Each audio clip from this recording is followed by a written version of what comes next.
Next, in the properties of metals, we will see that how do metals reacts with water. Now see, different metals have got different reactivity with water. Different metals, they have got different reactivity with water. Now I am starting from sodium. When sodium reacts with water, it is an highly explosive reactions. I told you the last class. Highly explosive reactions. It catches fire. Why? Because this gas is released. Hydrogen gas is released. So note it. When sodium reacts with cold water, not also hot water, cold water, it catches fire. Got it? Because hydrogen gas is released, which is highly inflammable, highly explosive, and hence it catches fire.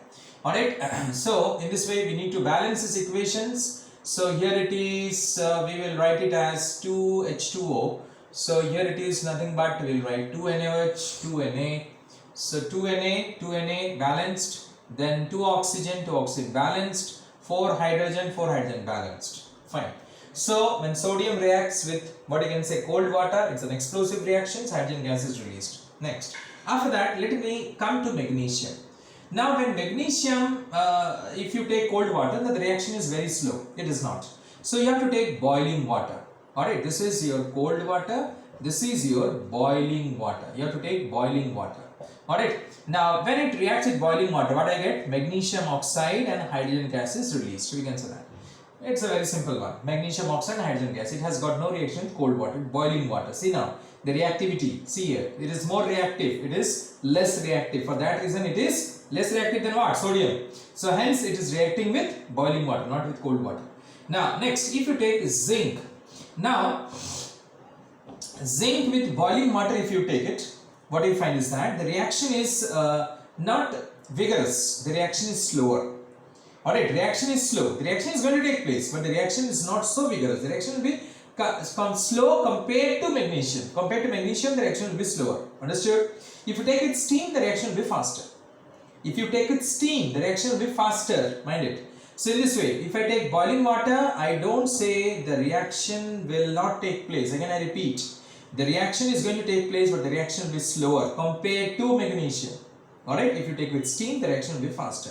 So what I get it? Zinc oxide and hydrogen. So what you find is sodium is more reactive than magnesium.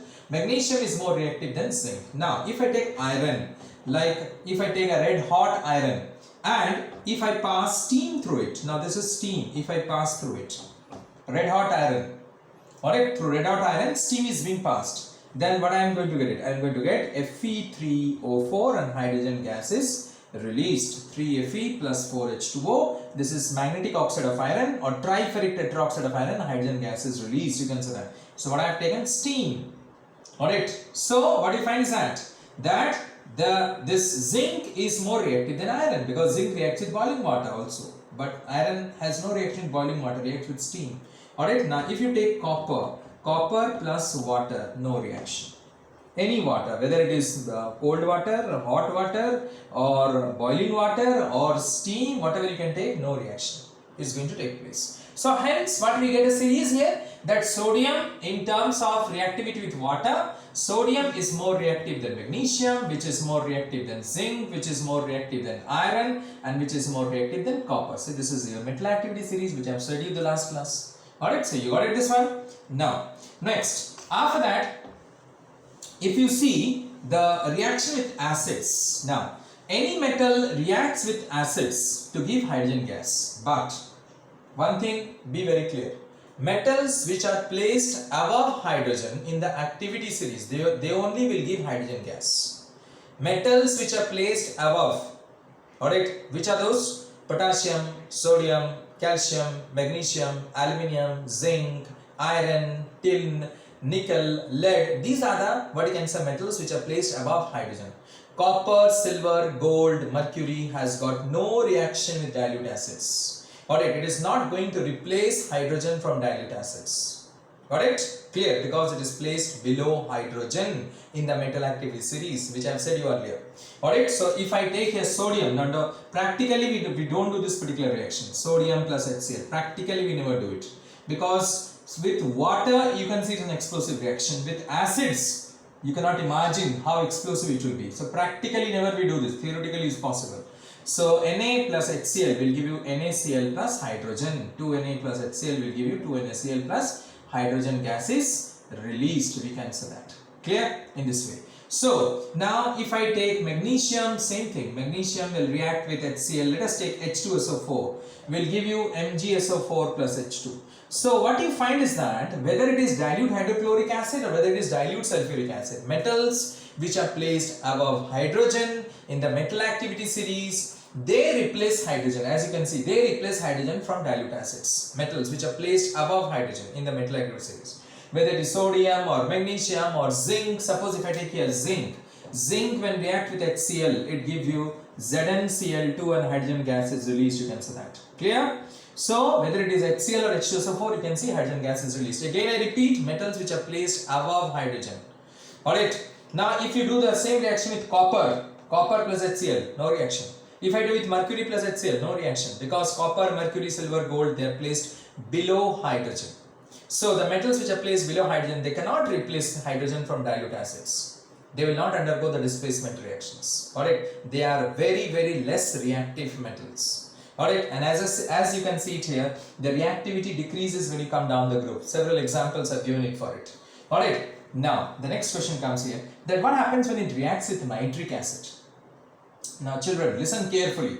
When that is magnesium and manganese, these two elements, these two metals, reacts with very dilute nitric acid, very dilute, 1% nitric acid, you can say that. Alright, magnesium and manganese, these two elements, alright, reacts with very dilute nitric acid, very dilute nitric acid. This is a very dilute acid, we can say that. Very dilute means that is nothing but 1% nitric acid. Means suppose if you have taken 100 ml of the acid, so in that 1 ml is nitric acid and 99 ml is water. That is said to be S. So it will give you magnesium nitrate, MgNO3 whole twice, and hydrogen gas is released. We can say that. Hydrogen gas is released. Magnesium and manganese, these two elements. What about others? Others, it is not going to take place. Why? It will not give hydrogen gas. Understood? It's not going to take place means hydrogen gas will not be released. Why? Because nitric acid acts as an oxidizing agent. It is a strong oxidizing agent. It will oxidize hydrogen to water. So H2 plus O will give you H2O. Alright? What I said? Nitric acid is an oxidizing agent. It will decompose to give you NO2 plus H2O plus O. This one.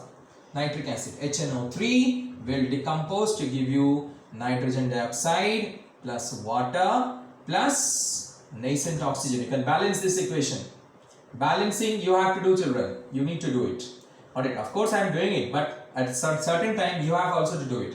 In this way, nitric acid gives you this nascent oxygen. This nascent oxygen will react with hydrogen to form water in other metals. But only with magnesium and manganese, if you take very dilute nitric acid, that is 1% dilute nitric acid, it will give you hydrogen. Only these two elements.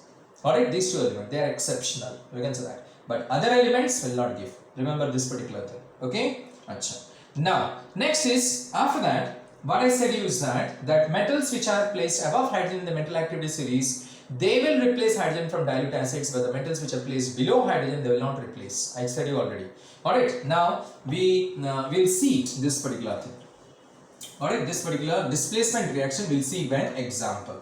We'll see that by an example, how it is taking place, and how can say that reactivity decreases when you come down the, what you can say, series, and how the reaction is not taking place, and all those answers we'll see it. Now let us say I am taking a test tube. Now the test tube contains CuSO4 solution. Let us say it contains a blue colored CuSO4 solution. The solution is blue colored, copper sulfate. Now I will immerse a zinc, alright, a zinc rod into it. I will immerse a zinc rod into it. Now zinc plus CuSO4 will give you what? ZnSO4 plus Cu. How do we know it? Because after some time you will see a reddish brown precipitate here, copper. It settled down here, reddish brown precipitate. After some time you are going to see it. After some time you are going to see it, a reddish brown PPT, because zinc plus copper sulfate. You can see zinc replaces copper, it displaces copper, and copper is being set free. Because zinc is more reactive than copper. This only proves. Because zinc can displace copper. Because zinc is more reactive than copper. So hence we get it, copper at the below, at the precipitate, we are getting it at the bottom of the test tube, we are getting it. Okay, when zinc rod is or zinc what you can say wire is being immersed into a copper sulfate solution in blue color, then you will be getting this particular one, that is a reddish brown pipette, you will be getting it. Now, so what is being proved? Zinc is more reactive than copper, so zinc displaces copper. Now next is, just we'll change it little bit. Okay, just we'll change it.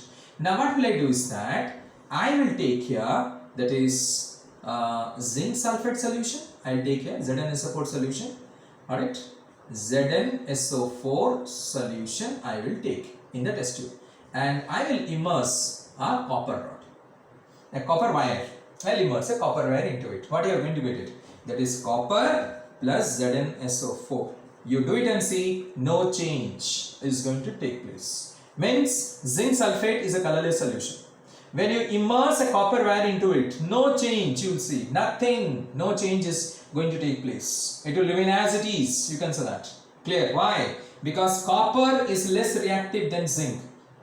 Copper is less reactive than zinc, so copper cannot displace zinc. Zinc is more reactive than copper, so you can see zinc has displaced copper, and hence you are getting copper as a PPT at the bottom of the test tube. But copper is less reactive than zinc, so copper cannot displace zinc. Alright, so copper cannot displace zinc. For that particular purpose, what you find is that you won't get any change here, no observation you are going to see. So this reaction proves very clearly that the metals which are more reactive in nature can displace the metals which are less reactive in nature, but the metals which are less reactive cannot displace the metals which are more reactive in nature. I hope it is clear to you, this particular reactions. Okay, thank you very much.